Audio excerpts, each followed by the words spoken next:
prihajam z okolice Celja, Šovdan pa treniram že približno 10 let. Doma sem iz Ljubljane, Šovdan treniram pa že nekih 10 let oziroma še kaj več. Doma sem iz Murske, Šovdan špilam že 11 let. Iz bližine Tržiča treniram od leta 2003. Doma sem iz okolice Celja.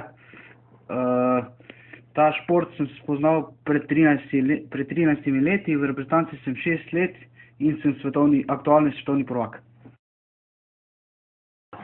Igra.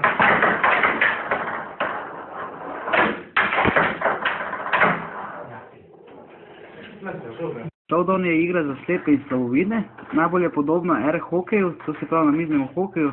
Igra se na leseni mizi, na vsaki strani je en gol. Igra se z votlo plastično žogico, ki ima v sebi majhne kovinske delce, da ob kotaljenju po mizi oddaja zvok. Lopar je pa tudi nekoliko drugačen od loparja za ping-pong. Na vsaki strani je en igralec in z loparjami zavezanimi čmi branite svoj gol, ki je širok približno 30 cm. Je igra, ki se igra na mizi, ki je okrog in okrog ograjena. Miza je dolga približno 3 metre.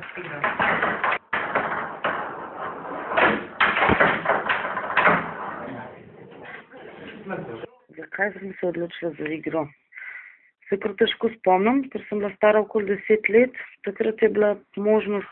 Šovdan je zanimiv kot igra, ni fizično naporen, ni potrebnih nekih fizičnih. Ker je zanimiv šport, nekaj novega, kar ljudem še ni poznano. Igrali smo ga pri športni vzgoji in tako sem ga začel podrobneje spoznavati. Igrali smo ga tudi po pouku.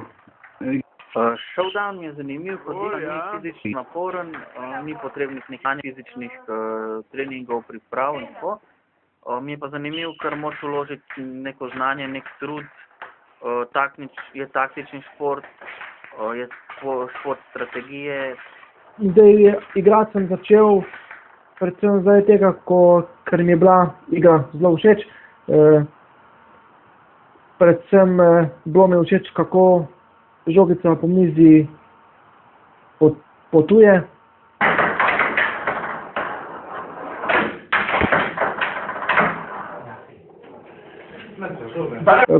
Tega se zelo dobro spomnim. Zaradi moje starosti sem bila takrat še zelo majhna, kar mi predstavlja zelo veliko težavo, ker sem mogla s sabo na tekmovanje nositi pručko, na kateri sem lahko stala.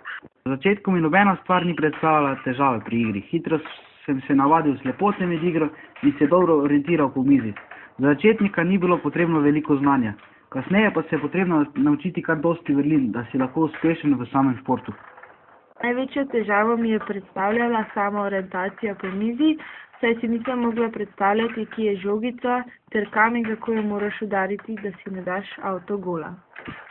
Ja, za vsakega začetnika je največja težava v bistvu koordiniranje po mizi, da slišiš žogico, kje je, koliko je hitra, da jo znaš oceniti, na katero stran tvoja bo prišla, koliko hitro bo prišla, da znaš pravilno lopar postaviti, da jo hitro prestrežeš.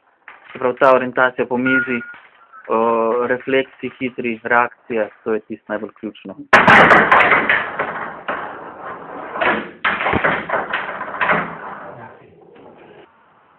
Moji občutki pri tej igri pa so predvsem zabava in pa sprostitev.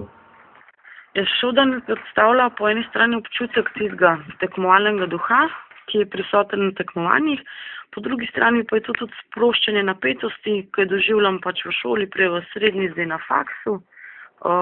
Ob njem se pa tudi veliko družimo s prijatelji, ko se drugače bolj malo vidimo, se živimo po celi Sloveniji. Kot neko prijetno druženje, veliko sprostitev, navdušenje nad novostmi v igri, novimi osebnimi zmagami, novimi prijateljstvi. Ko imam trening v Sloveniji na društvu slepih, se ta ponovadi odvija popoldan. Najprej imamo razgibavanje, potem pa igranje z različnimi tekmovalci ali pa vaje različnih elementov, kot so obramba in napad. V treningu z vsakim, ki pride, odigraš po eno ali več setov.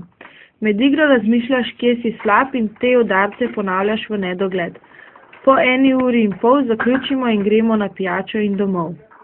Ja, pri mednarodnih turnirjih je tako, da je vse organizirano, se pravi, prevoz je organiziran, če se gre z letalom tudi do letališča in od letališča do hotela. Če je prizorišče toliko blizu, da se splača iti s kombijem, gremo pač s kombijem. Potem dnevi tam potekajo nekako enako.